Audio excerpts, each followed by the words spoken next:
Hi, I'm Richard Ricketts, CEO of Ultra by Rich Consulting Group, bringing over 20 years of expertise in growing businesses using digital advertising and marketing solutions. And hi, I am Natalie, your co host and dedicated marketing expert here at Ultra by Rich, passionate about helping brands unlock their full potential. Thanks so much, Natalie. Happy to have you here, and a big welcome to all of our first-time listeners. This is the Ultra by Rich podcast, where I share real success stories and strategies that I've used to generate millions of dollars in sales. In each episode, we'll dive into real world strategies, client success stories, and expert tips to help you grow your business and generate more revenue. Today's topic is toys. The digital toy aisle is about to get a major upgrade. Research shows that toy brands are doubling their online traffic with just a few strategic tweaks to their product pages. Who would have thought selling blocks and dolls could get so scientific? That's fascinating and quite different from the traditional toy store experience most of us remember. What exactly changed? Well, it's this perfect storm of data analytics and consumer behavior.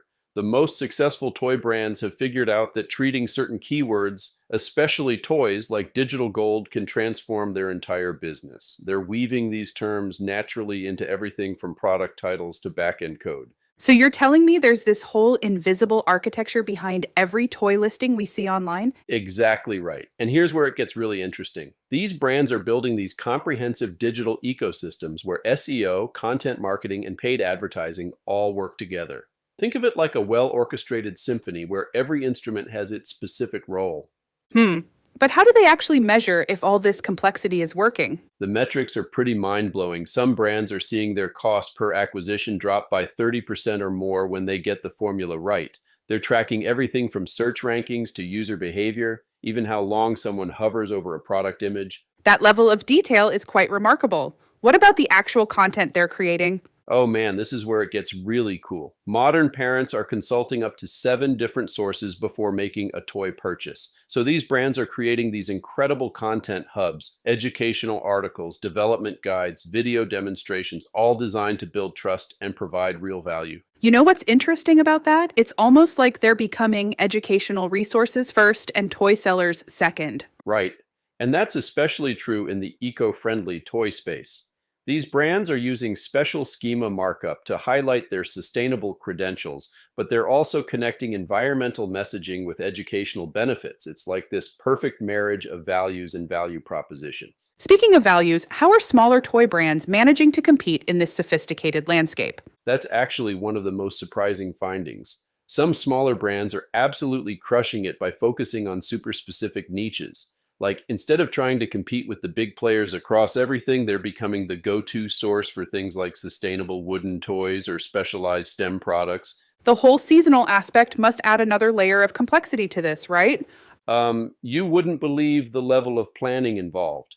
These brands are using predictive analytics to start their holiday preparations 6 months in advance. They're looking at historical data to optimize everything from inventory levels to content calendars. Well, that certainly explains why I start seeing holiday toy ads in July. And here's what's wild. Artificial intelligence is about to take this whole thing to another level. We're talking about product recommendations that consider not just a child's age, but their developmental stage, interests, and learning style. It's like having a child development expert and a master retailer working together 24/7. That future sounds both exciting and slightly overwhelming for parents. You know what's interesting, though? All this back-end complexity is actually making the shopping experience simpler for parents. The better these systems get at understanding what parents are looking for, the more streamlined the whole process becomes. Looking ahead, what do you think this means for the future of toy retail? Well, I think we're going to see this fascinating convergence of technology and traditional toy expertise. The brands that will win are the ones that can harness all this data and technology while still maintaining that magical element that makes toy shopping special. It's not just about selling toys anymore, it's about creating these perfectly matched experiences between products and families. That's quite a transformation from the toy stores we grew up with. And that's exactly what makes this so fascinating. We're watching this industry evolve from simple shelf placement to sophisticated digital strategy, all while trying to keep the magic of toy shopping alive. The future of toy retail isn't just about better technology. It's about creating better connections between toys and the families who will love them. Well, that's a wrap on today's episode of Elevate with Ultra by Rich. We hope these insights have sparked some ideas to scale your business to new heights. Join us next time as we dive into more industries and new strategies. In the meantime, if you're ready to elevate your brand, book a discovery call at ultrabyrich.com or email us at hello@ultrabyrich.com. Thanks for tuning in. I look forward to seeing you here next time.